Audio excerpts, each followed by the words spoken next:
Anyone remember February 1971? Decimal coinage came in. Crazy disaster that inflated all the prices in the shops. Well, we're celebrating with the Royal Mint the 50th anniversary next week. But what I really wanted to talk about today was the older British proofs, particularly the 1887 proof set. This one sold at auction in 2009 for £5,900. And, well, I mean, it's a pretty rare set. There were only 768 or 80, something like that, roundabout of these coins minted. You don't see them very often. Probably one of these sets would now set you back around £40,000, maybe a little bit more, maybe a bit less, depending on how many hairlines and condition. But I wanted to show you something which is not a quick win. It's something which is a slow, smouldering appreciation, faster in the last few years. But this is, I think, a really good way of buying coins, to choose things which have a very long-term investment potential. This coin was sold very recently at auction, and it's a 5 sovereign proof gold piece from 1887, sold at Coin Cabinet, and in fact you'll see this coin later on in this video. It's sold for £14,000, and which was a pretty good price. I think it was probably worth quite a bit more than that. And there's another example here. This one is a much better condition, 66 grade, half sovereign, which sold for £4,600. You can see the prices that these coins are getting relative to the price of the complete set only 10 years ago.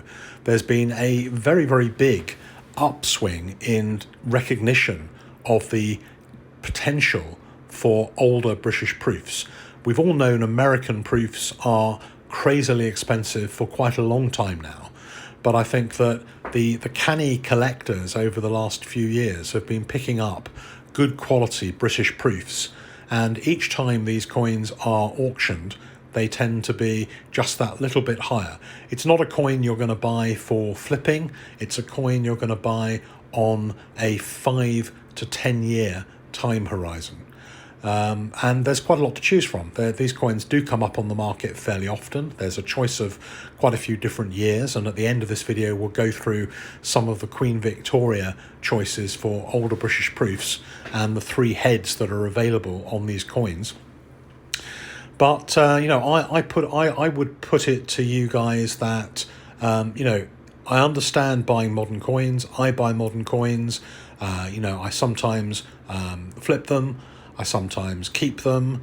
I often, pretty much always grade them when I buy them and conserve them. But there is a place for diversification, planned diversification. Some things that you buy and sell are on a 3-month time horizon, a 3-week time horizon, a 3-year time horizon, and some of your portfolio of coins should really be in coins like this, which have a 5, 10, or even 20-year time horizon. And I wanted to show you some of those coins now. I've been collecting British proofs for a while. In a way, it's probably better for me personally to say, whatever you do, do not buy these coins. They are a load of rubbish. But you know, I do believe in community and showing you guys the kind of things that I'm doing personally. Obviously, the fewer people who buy these coins, the cheaper they'll be, the easier I'll be able to pick them up, and better for me. Big welcome to 2021, and very happy to announce we're continuing our discount promotion, 2% off everything at Coin Connection with code NEIL, N-E-I-L. So that said, let's take a look at the different Victorian proofs that are available. So the one you would probably see most often and is most affordable is this one, the 1887 proof. As you saw before, part of the 1887 mint proof set. Very, very few of these coins, but you can still pick these coins up sometimes for a reasonable price. They go for between £1,500 and about £6,000, depending on where you buy it and what the grade is. This is a half sovereign. I think this is a particularly nice one. PCGS graded this one at 63 plus. I think it's got a particularly nice reverse, even if it does have one or two marks on the front that gave it a 63 rather than anything higher. Ultra cameo, anybody would be absolutely delighted to have that kind of thing in their collection. Here's a comparison in terms of size with that 5 sovereign from the same set. There's a lot of interest in 5 sovereigns from all over the world. I would think that in a way, the 5 sovereign, even though it's much more expensive, is the one that has the bigger international market. So if you do have the money to go for a 5 sovereign, that probably is the one to go for. But I was happy. I mean, this half sovereign is mine. The 5 sovereign is not mine. I didn't have the cash to buy that personally, but it was bought by a friend of mine. And I'm happy to have this one. It's part of my half sovereign collection. You'll have seen some of the other videos. I like collecting these kind of coins. So if you don't like that Jubilee head, what other choices of head do you have? A lot of people prefer the young head Victoria. So this one comes from the 1839 proof set. It's pretty much the same rarity as the 1887, but mostly 2 to 3 times the price, if not more. I think there is a big preference for that Victoria young head, and you can see the shield is basically the same, although one of these coins is on medal, the other one is coin alignment. I'm not quite sure how many varieties there were of the 1839.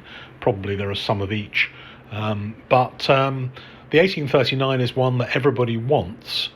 The 1887 is one that probably, if people were a little bit more open-minded about the head type, they would be wanting it, because for the future, I think the 1887 is even a better investment potentially, because there's already the value built into the 1839. The 1893 is the head that fewer people want. For some reason, maybe people are kind of against old, in absolute terms, but people don't like the veiled head as much as they do the younger heads on Victoria. But the value of the 1893, which doesn't have that same shield on the back, it has the St. George on the back, the value of that coin is actually higher than the 1887. So in terms of price, top to bottom, it goes 1839, then 1893, and then 1887 is the one that has the least value of the 3 heads. What that means to me is that the one that has the most potential is the 1887. So if I was now hunting for one of these coins, I would be trying to buy 2 or 3 of those 1887s. There are only, there are 750 of them. A lot of them have probably been defaced or ruined over the years. Probably half that number are in collectible condition. So really, there aren't very many of these coins, and I think it's a coin that is maybe a little bit off the radar compared to some of the others.